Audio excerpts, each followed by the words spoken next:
Hello, everyone. Welcome back to the channel. Thanks for being here. Thanks for stopping by. I hope everyone had a very nice or very good Thanksgiving. The purpose of this video is I wanted to start a new series for myself, and it's been inspired by folks out there in the VC that came up on my YouTube feed that have done what I'm about to do, but they had different titles or their presentations were different. But my series that I want to start and get right into is called Rediscovering the Music. Not that I forgot about the music, but what I'm leaning towards more is playing the albums I haven't played in a while and listening to them and seeing if I have a good experience, or was it the same, or was it really warm and welcoming, like visiting an old friend. One of the albums that I revisited to check out again is one that I shared in a video where I was calling it a turkey album. Well, I went back and listened to it a few times, and now I have a change of heart about the album. And it's really growing on me, and I'm really loving it. So let me go ahead and begin. I'm going to start off with the 1970 classic. Haven't listened to this album in a while, and it's the Moody Blues, A Question of Balance. I was listening to this record, and I was surprised that I hadn't heard it in a while, and there's some really good rockers on here. I've always been a fan of Justin Haywood's vocals and guitar playing, but I noticed too that this album, from things that I read, that they were stripping down a lot of their psychedelic sound because they wanted to have songs that they could play more before in a live audience, if that makes any sense. Looking down on my notes, so yeah, very progressive, this album. It has folk, rock, and it still has that symphonic sound that I love about the Moody Blues. Songs that I hadn't heard in a while, I went back and re-listened to, like on side 2, there's a track called It's Up to You. That has some really nice guitar playing and singing by Haywood, written by him. Another one of Haywood is Dawning is the Day. That was really good. I like that the album starts off with Question, that very rhythmy, acoustic, like starting up, and then you have that triumphant sound of the orchestra coming in, and it's asking the questions. The album ends, and I like the way that the album ends with side 2, a track called The Balance, which is Grim Edge, if I said his name correctly, but I believe it's inspired by Dylan Thomas, the writer. So it's a good closer for the album. If it's underrated out there, it shouldn't be, but this record right here is really, really good. I enjoyed it. Now, here's the album that I had a change of heart. And when I went back to listen to it, I said, I'm going to listen to it. And I started to love it. I like it. This is the album, and I'm talking about this record here, Supertramp, Famous Last Words. It's the last album for Roger Hutchinson. I don't know if I said that correctly. With Dave, with the other gentleman's name, Rick Davis, as seemed to be the band's writers and singers of a lot of the songs. But this was the last album that he would be on before he departed Supertramp. And you can tell, because now I remember that the next album that has Cannonball, it's missing Roger. And it's still a good album, but this album was really surprised me as I was listening to it closely. If I can compare it, it almost had the style and elements from the songs that were even in the quietest moments, which I think is one of the best albums of Supertramp's in their catalog. So this one is art rock pop music, and listening closely, I do hear the progressiveness. I hear a lot of the catchy melodies, and I still love that when there's parts of the song with that saxophone that gives it some of the song that cabaret feeling. It just makes you feel good. And I really digging this album a lot more now.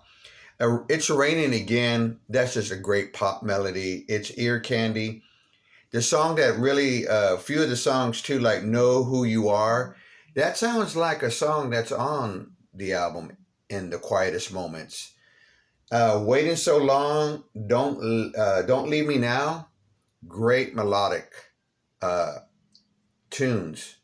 So this album is really good and it sounded good, and my mistake, I have a change of heart of it now.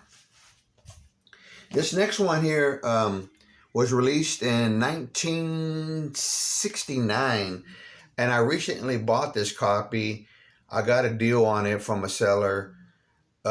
He told me it was a UK pressing, and it's in very good shape. It does have a little bit of crackling at the beginning, but after that, it just sounds really good. Really happy to have this copy. This is Santana's self-titled album. I say that it's very powerful, very spiritual. There's lots of great guitar playing by Neil Sean and Carlos Santana. A lot of what do you call it? Rhythmic or rhythm. A lot of great rhythm. It's got this Latin psychedelic rock sound that I love, and it's got one of their big hits, Evil Ways, with that smooth organ and that really good harmony that they sing together. And listening to the drums, this type of pressing, it really sounds good because you can hear a lot of the conga drums. You can hear the organ playing, and it really is nice and bright and right there in the music. Also has really good jazz style music to it, as well as blues. And it's one of these albums that when I play it and listen to it, I always have a great memory of my mom who passed away, of the time and place we are, either hanging out in the park, having a picnic. And even to this day, when we listen to this album with my wife's family, have great memories of being with family and close friends. So this is a really good record, one of my favorites. All right, folks, I have a couple more here. This album right here, when I got into this band by two songs that I heard on classic rock radio. And that's Lucky Man and From the Beginning. I didn't know From the Beginning was Emerson, Lake and Palmer when I was young. But when I bought this album a long time ago, I was drawn in. I have always had a great experience listening to this record. It's real deep.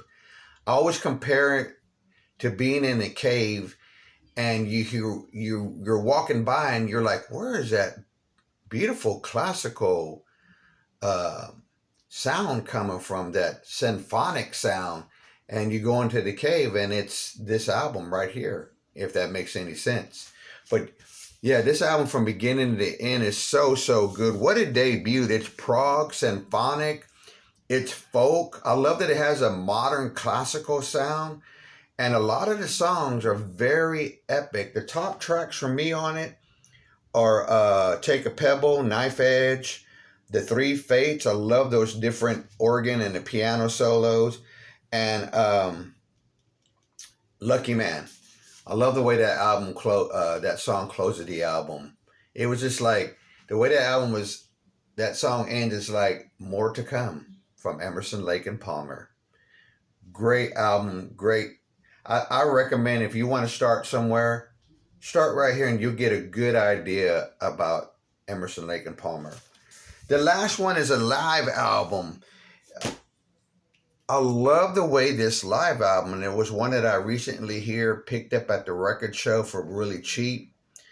It was a real clean copy. It's Marillion Brief Encounter. It has 5 songs on here, and they're rock solid.